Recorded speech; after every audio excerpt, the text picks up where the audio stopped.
আপুনি প্ৰকৃততে সাধাৰণ মৎস্য নহয়। মই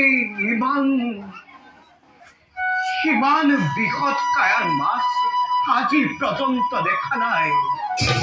আপুনি ব্ৰহ্মা বিষ্ণু মহেশ্বৰ এই তিনিওৰ ভিতৰতে কোনোবা এজন। এই বিপদ কালত এই সত্যব্ৰতক আৰু কিমান পৰীক্ষা কৰিব।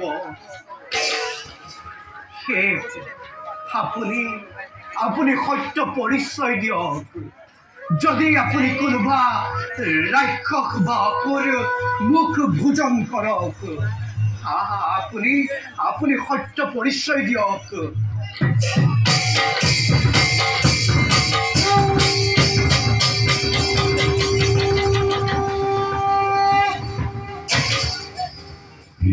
মহাজ্ঞানী ৰাজা সত্যবত, তোমাকে মই পৰীক্ষা কৰিল। মই বিষ্ণু।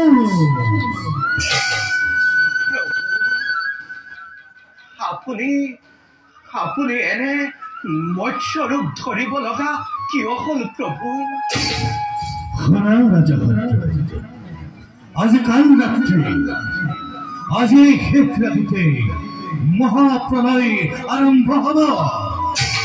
সাগরের পানিয়ে গোটেই পৃথিবী ডুবাই পেলাব। পৃথিবীত তোমার বাদে আর কোনো জীয়াই নাথাকিব।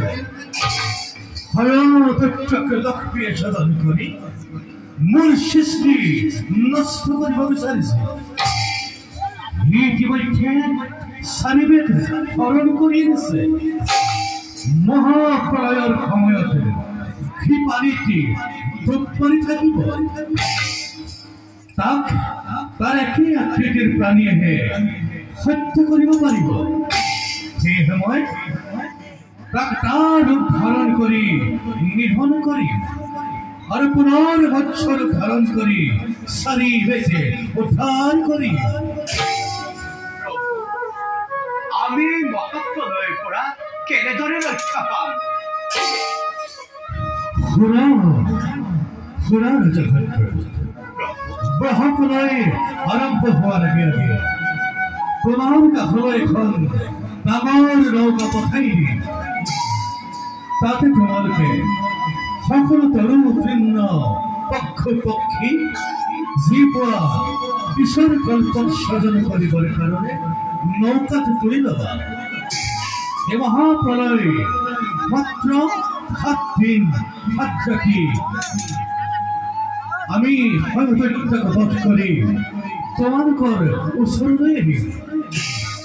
আমাৰ মনৰ পৰা দেখা সিং দেখিবা।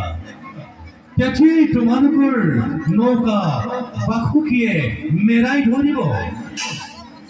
7 দিনৰ পাছত যেতিয়া পৃথিৱী শান্ত হ'ব, তাৰ পাছত তুমি আমি প্ৰত্যেকেই নিজ নিজ কৰ্তব্যত অগ্ৰসৰ হ'ব লাগিব। যোৱা ৰাজা সংশয় নকৰিবা বিপদত মোক স্মৰণ কৰিবা মই উদ্ধাৰ কৰিম তথাস্তু